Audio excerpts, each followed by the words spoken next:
Hello and welcome back to another video. I'm Zelp and today I'm going to continue my Ivara Prime farm. But we are going to have a discussion on where is the most efficient or best way of farming your relics, so that if you have a prime part that you haven't got and you want to farm for it, that is where you would want to go. But before that, I would like to announce a sort of like a contest, I guess. It's really for the Glyphaway, because in the past few days I've been messaged by a lot of glyph hunters asking how they can get my glyph or if they can get it. So my answer to them was that you kind of have to win it. Therefore, I'm creating this contest thing so that we can do a Glyphaway. 5 lucky winners is going to win my glyph. So Chinese New Year is around the corner, and I've been wondering what would be a nice fashion frame for that team. So all you have to do is just create a Chinese New Year theme fashion frame. It can be any frame. You can change the color, you can use whatever attachment, and then post it at the fashion frame channel on the Discord. Now this contest is only going to last for 48 hours, so you have to be quick, you have to be creative, and most of all, you just really got to give it a try. Because believe it or not, we don't have a lot of people participating in these things. So if you were to participate, chances of winning is higher than you would think. Okay, so now let's get back to the main topic and discussion for this video. About 3 years ago, I made this spreadsheet. It was last updated late 2017, but it was created far before that. So what this whole thing pretty much do is that if you have a specific resource that you want to find, these are some of the recommended locations. So this is very helpful, especially if you're new. It's pretty much outdated because it's like almost 3 years ago, but I still find that a lot of the things here is usable. And today we are actually going to look at the relic farm, which is this small box over here.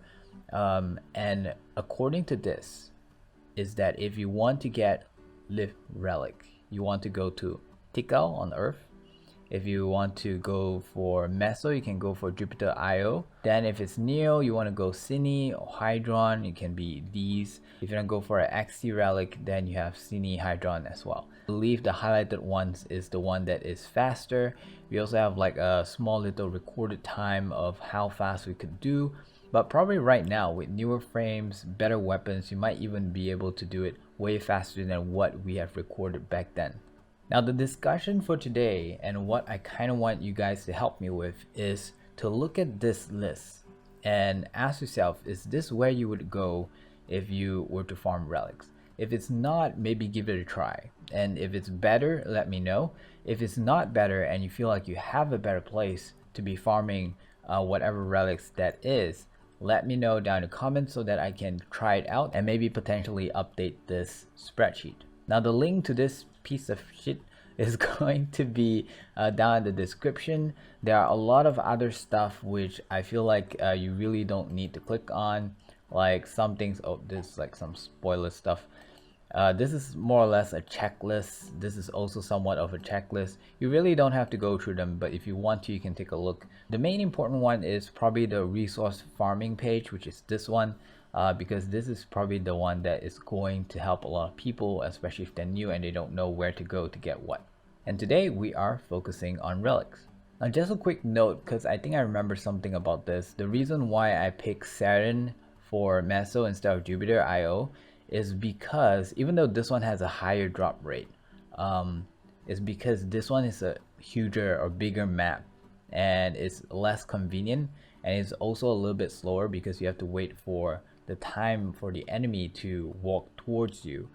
So with Saturn, Helena, and Bleh. So basically for Saturn, it's a smaller map, so you can go in with any good AoE frames, like that frame that looked like a Triceratops. The one with Earthquake, or you can even go in with Frost and his ulti. You can go in with Equinox, you can go in with Saren, and you can kill them really quickly, plus the loots won't be too far away.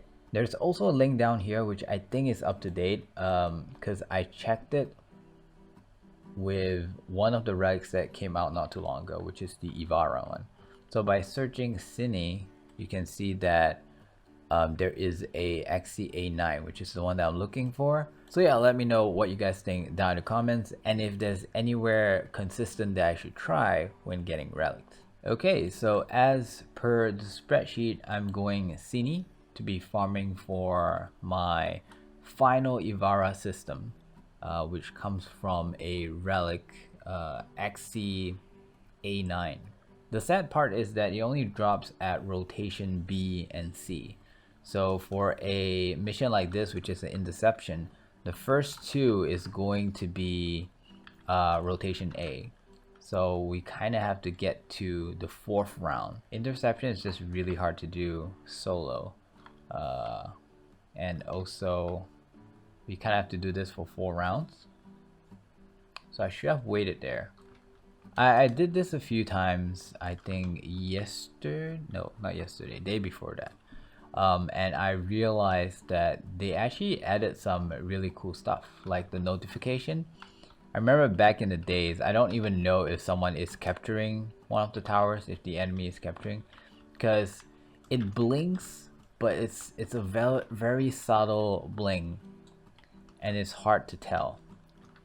But now it's just so much nicer. Now they actually have a exclamation mark or something telling see like B is in trouble right now. So I know to straight away go to B. Ah man, I really don't think I can do this alone. I need someone to be here with me. I guess the good thing about playing alone is that there is less spawn. There you are. Let's kill this and hire some backup. I find that sometimes the enemy will go for, like, they'll all invest on one place. So like right now it seems like D is the hotspot. So by just staying over here, you actually could kind of keep the rest of them safe because the enemies aren't focusing on that. I kind of wish that allies have a slightly different color to their health, because just now when I was spamming, I couldn't really tell if I'm shooting my own or if I'm actually shooting the enemy. I guess one of the reasons why I want to share the farming location to everyone is not just because I'm doing something good.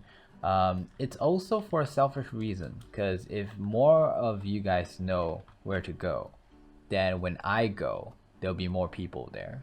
So I won't have to do this alone. But technically we all benefit from it, so I wouldn't really consider it as like only a gain on my part or anything. Because if you guys find somewhere better, then we can all go there, then we can all always have teammates.